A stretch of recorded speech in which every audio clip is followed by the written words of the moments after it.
नमस्कार, मारा truth channel में आप सभी को स्वागत करता हूँ। एक व्यक्ति ईसाई कैसे बनता है? चमत्कार को देखकर ईसाई धर्म में परिवर्तन हो जा रहा है। हमें एक सोचना जरूरी है, इस दुनिया में ऐसे ईसाई है जिन्होंने सुसमाचार नहीं सुनी है। ये गलत जानकारी है। वहाँ के सभी लोग ईसाई है, फिर कलीसिया में सुसमाचार बताने का जरूरत क्या है? जीसस को फेक क्रिश्चियन नहीं चाहिए, नाटक करने वाला क्रिश्चियन नहीं चाहिए। क्रिश्चियन धर्म या नाम हमारा प्रभु यीशु ने हमें नहीं दिया था, वह नहीं लिखा है ईसाई धर्म पढ़े। एक पवित्र बाइबल का अध्ययन या शिक्षा है। आखिरी तक सुनिए। एक बाइबल स्टडी के बारे में आपका विचार को हमारे साथ शेयर कीजिए। इस बाइबल स्टडी के द्वारा आप एक स्पष्ट तस्वीर प्राप्त कर सकते हैं कि यीशु मसीह का शिष्य कौन है, किस तरह से हमें भी शिष्य बन सकते हैं। एक बाइबल स्टडी क्यों? यही कारण है कि बहुत सारे क्रिश्चियन लोग, विशेष रूप से युवक लोग जो वैज्ञानिक दुनिया में हैं, वे ईसाई के मतलब और मूल नियम या बेसिक नियम नहीं जानते हैं। वे समाज का कई तरह परेशानी में रहते हैं। एक जैसे है कि ABCD या A के बारे में जाने बिना बच्चे हायर क्लास में जाते हैं, ठीक वैसे ही आज का दिनों में ईसाई लोगों को परिस्थिति भी है। इसलिए यह जानना जरूर है कि प्रारंभिक काल क्रिश्चियन कलीसिया या समाज कैसे शुरू हुआ, कैसे बढ़ा था, कैसे ईसाई समाज ने मुसीबत को संभाला। प्रारंभिक कलीसिया के विश्वासियों ने सामाजिक परिवर्तनों से कैसे निपटा, माने डील किया।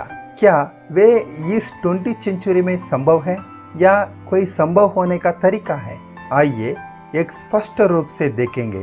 हमारे साथ जुड़े रहे, आश्वस्त रहे कि आप एक सच्चे ईसाई और यीशु के शिष्य के रूप में रहेंगे। पहले पार्ट यह है कि शिष्य कैसा बने। शिष्यत्व की शुरुआत सुसमाचार है। आइए पहले हम अपने आप से एक सवाल पूछें, सुसमाचार क्या है? सुसमाचार या गॉस्पेल क्यों प्रचार करना है? किसी के बारे में सुसमाचार किससे कहो? मत्ती सुसमाचार अध्याय 28 वचन 19-20 में यीशु ने आज्ञा दी कि तुम जाकर सब जातियों को लोगों के चेला बनाओ। इसे ग्रेट कमीशन या महान आदेश कहा जाता है। हमें सुसमाचार का प्रचार करना चाहिए जो हमारे प्रभु यीशु ने हमें दी थी। यह प्रत्येक शिष्यों और विश्वासियों के लिए दिया गया पहला आदेश है जो मसीह में विश्वास करता है। इसलिए हम सुसमाचार प्रचार करें क्योंकि सुनने वाला मसीह के शिष्य हो जाए। जो बपतिस्मा लेने के लिए तैयार हो उन्हें शिष्य बनकर जीने के लिए सिखाओ। सुसमाचार बोले तो यीशु के बारे में संदेश है जिसे दुनिया के सभी लोगों को बताया जाना चाहिए। क्या आप इस बात से सहमत है कि इस दुनिया में ऐसे ईसाई है जिन्होंने सुसमाचार नहीं सुनी है? सुसमाचार को सुने बिना ईसाई कैसे हो सकते हैं? यदि आप मानते हैं कि ये गलत जानकारी है, मैं आपसे कुछ सवाल पूछना चाहता हूँ। आपने सुसमाचार कब सुना? क्या आपने किसी को सुसमाचार बताया है? क्या आपके पास्टर ने कभी भी आपके कलीसिया में सुसमाचार सुनाई है? वहाँ के सभी लोग ईसाई है, फिर कलीसिया में सुसमाचार बताने का जरूरत क्या है? जी हाँ, वे ईसाई है, लेकिन बहुत से लोग सुसमाचार नहीं जानते हैं। यदि आप जानते हैं तो क्या आप किसी को सुसमाचार सुना रहे हैं? अगर आप सुसमाचार प्रचार कर रहे हैं तो आप यह कहते हैं क्या जो हम अभी देखने जा रहे हैं? या यदि आपने अभी तक किसी को सुसमाचार का प्रचार नहीं किया है तो यह आपके लिए है। मुझे लगता है कि सुसमाचार बताने के लिए योग्य व्यक्ति मैं नहीं हूँ। अगर आप ऐसे सोच रहा है तो आपको इस वीडियो में जवाब मिल जाएगा। आप भी सुसमाचार प्रचार करें। सुसमाचार को देखने से पहले यीशु क्या किया वो हम देखेंगे। यीशु ने अपने शिष्यों को चुना है। उन्होंने अपने शिष्यों को भी यह आज्ञा दी है कि तुम्हें भी अन्य को शिष्य बना। यह मत्ती अध्याय 28 वचन 19 में लिखा है। यह स्पष्ट रूप से कहा गया है कि आपका शिष्य बनना चाहिए। शिष्य बनने का पहले कदम हमें दूसरों को यीशु के बारे में बताना है, फिर बपतिस्मा देना है, फिर उनको सिखाना है कि विश्वासी कैसा जीना चाहिए। जीसस को फेक क्रिश्चियन नहीं चाहिए, नाटक करने वाला क्रिश्चियन नहीं चाहिए, लेकिन जीसस को उनका वचन का पालन करने के लिए शिष्य का जरूरत है। इसलिए ईसाई बनना आसान है, लेकिन सबसे महत्वपूर्ण बात यह है कि हम यीशु का शिष्य बनना है। एक व्यक्ति ईसाई कैसे बनता है? बहुत लोग ईसा मसीह पर विश्वास करते हैं और ईसाई बन जाते हैं क्योंकि उन्होंने चमत्कार देखा है, बीमारी से ठीक होने के कारण और शैतान के पीड़ित से मुक्त पाए हैं। ऐसे कई कारणों से ईसाई धर्म बन जाते हैं। वे दूसरों को यही बताते हैं कि यीशु के द्वारा पाए गए चमत्कार के बारे में। क्या एक यीशु का सुसमाचार है? नहीं, ये सुसमाचार का एक भाग है। जब यीशु मसीह पृथ्वी पर रहते थे तब उनके चमत्कारों को देखने के लिए हर दिन एक बड़ी भीड़ उनके पीछे जाती थी, लेकिन उनमें से कितने शिष्य थे? देखेंगे तो बहुत कम है। उनमें से केवल 12 लोग शिष्य होने का साहस में था। उनमें से भी एक अंत में चले गया। इसी तरह इन दिनों में बहुत सारे लोगों ने चमत्कार को देखकर ईसाई धर्म में परिवर्तन हो जा रहा है, लेकिन शिष्य नहीं है। ऐसे परिवर्तित लोगों से कितने लोग को यीशु मसीह का पूर्ण सुसमाचार मालूम? हमें एक सोचना जरूरी है। एक व्यक्ति ईसाई परिवार में पैदा हुआ है, इसलिए वे सुसमाचार के बारे में पूरा तरह से जानेंगे।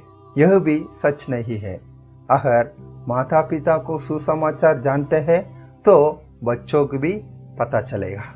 अब आइए जाने कि यीशु के शिष्य पीटर के सुसमाचार से सुसमाचार क्या है, देखेंगे। बाइबल में प्रेरितों को पुस्तक अध्याय 10 वचन 34 से 48 पढ़िए। 10 अध्याय का बैकग्राउंड मैं आपको बोलता हूँ। बैकग्राउंड देखिए तो यीशु इस्राएल देश में पैदा हुआ था। वो यहूदी लोगों को देश है, इसलिए उन लोग ने ऐसा सोचा कि यीशु केवल हमारा पापों को क्षमा करेगा और दुनिया में किसी को क्षमा नहीं करेगा। इसी कारण पीटर और अन्य शिष्यों ने सोच रहे थे कि यीशु केवल यहूदियों को है। उस समय पीटर को कॉर्नेलियस नाम के एक रोमन कमांडर ने अपने घर बुला रहा था। वो अन्य देश या जात का है, इस कारण पीटर मना कर देता है। लेकिन यीशु एक दर्शन के माध्यम से पीटर को अपना उद्देश्य स्पष्ट करता है। उसके बाद पहले पीटर अन्य जातियों के लिए सुसमाचार प्रचार कर रहा है। अध्याय 10 पूरा पढ़िए, आप समझ जाएंगे।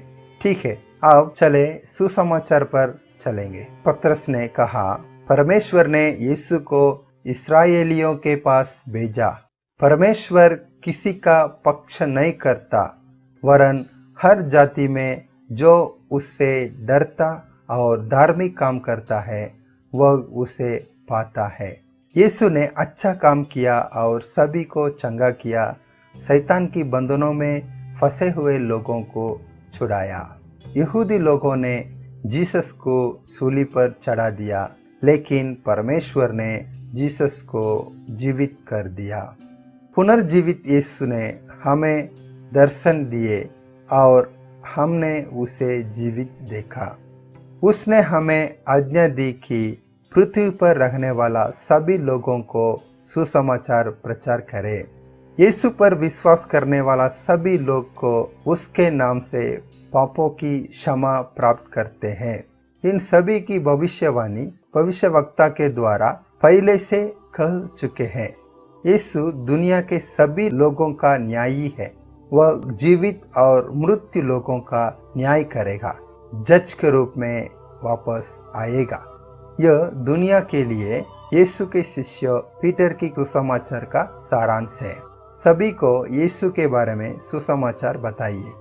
यह संदेश को प्रारंभिक कलीसिया लोगों के द्वारा केरिग्मा बुलाया गया था। केरिग्मा एक ग्रीक शब्द है जिसका अर्थ है संदेश या उपदेश। आरंभिक कलीसिया के लोगों ने सभी लोगों को सुसमाचार की घोषणा की है जो केरिग्मा में थे।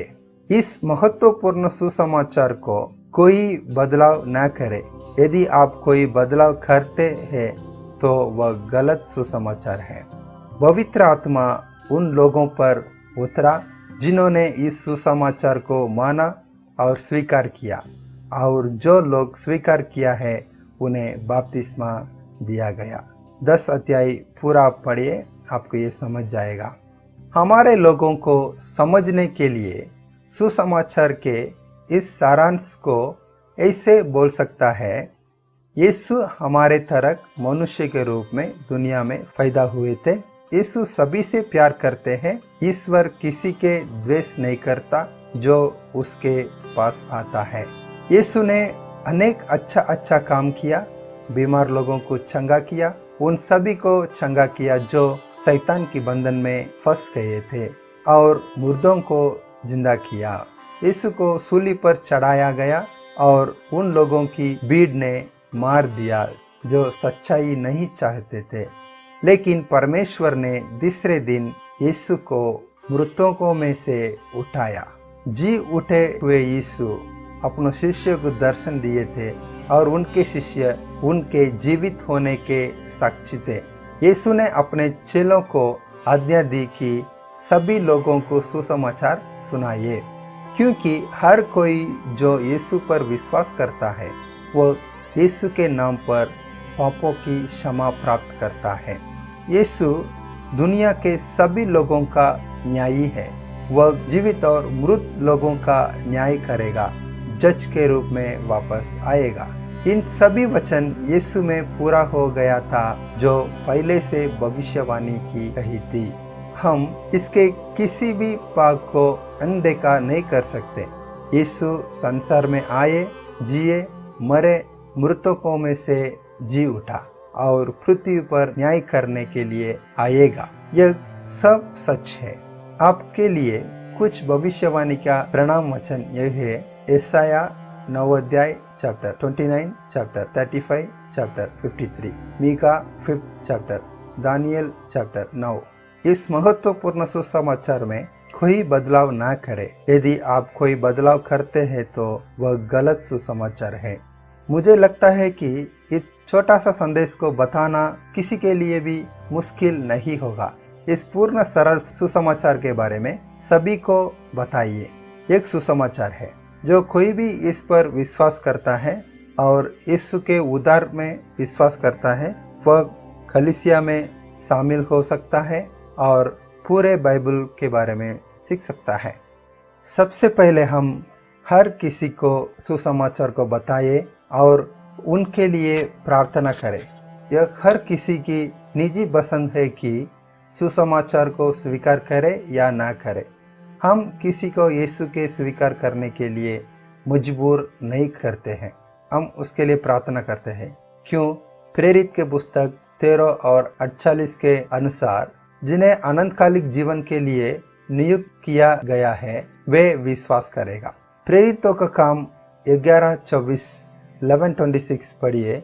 ईसाई या क्रिश्चियन धर्म जिसे यीशु ने नहीं बनाया था, यीशु के चेले के देखकर अपने आसपास के लोगों ने दिया था। और प्रेरितों का काम 26-28 में अग्रिपा राजा क्रिश्चियन का शब्द उपयोग करता है। प्रेरितों का पुस्तक में लूक कहते हैं कि शिष्य बढ़े, विश्वासी बढ़े और मंडली बढ़े। वह नहीं लिखा है ईसाई धर्म बढ़े। क्रिश्चियन धर्म या नाम हमारा प्रभु यीशु ने हमें नहीं दिया था। जो यीशु पर विश्वास करते हैं वे उन्हीं का बच्चों है और शिष्य है। यीशु ने हमें ईसाई धर्म का पालन करने के लिए नहीं कहा, उन्हें हमसे कहा कि मेरे पीछे करो। He told us follow me। जो यीशु को स्वीकार नहीं करते हैं वे हमें क्रिश्चियन कहेंगे, लेकिन हम यीशु मसीह के चेले बनकर रहेंगे। यीशु के सभी चेलों ने दूसरों को यीशु के बारे में सुसमाचार सुनाई है। आप भी यीशु के शिष्य बने, दूसरों को भी यीशु के बारे में सुसमाचार प्रचार करें और चेला बनाए। अगर आपको लगता है कि सुसमाचार बताना मेरा काम नहीं है, वह पास्टर का काम है, तो इसका अर्थ है कि आप अभी तक यीशु में विश्वास नहीं करते हैं। आजकल कुछ परमेश्वर के सेवक ने अंतिम दिन के बारे में प्रचार कर रहे हैं, लेकिन एक और चेतावनी आपको बता रहा हूँ कि यदि आप सुसमाचार का प्रचार नहीं करते हैं तो दिन प्रतिदिन क्रूरता बढ़ते जाएगा, कोई भी इससे बच नहीं सकता है। सुसमाचार बताइए और यीशु में विश्वास करने के लिए विश्वासियों का नेतृत्व करें और बपतिस्मा दीजिए। बपतिस्मा क्या है? यदि आप बपतिस्मा लेते हैं तो क्या होगा? अपना नाम बदलना चाहिए क्या? बपतिस्मा के बारे में अगले वीडियो में हम देखेंगे। यह एक बाइबल स्टडी है। अगर कोई यीशु के शिष्य बनकर जीना चाहते हैं तो हमसे जुड़े रहे। इस स्टडी के बारे में आपका प्रश्न और डाउट्स को कमेंट बॉक्स में टाइप कीजिए। आप इस ईमेल आईडी में भी हमें संपर्क कर सकते हैं, truthfulmara2020@gmail.com। कृपया इसके बारे में अपने दोस्तों और रिश्तेदारों को शेयर करें, यह मेरे नम्र अनुरोध है। धन्यवाद।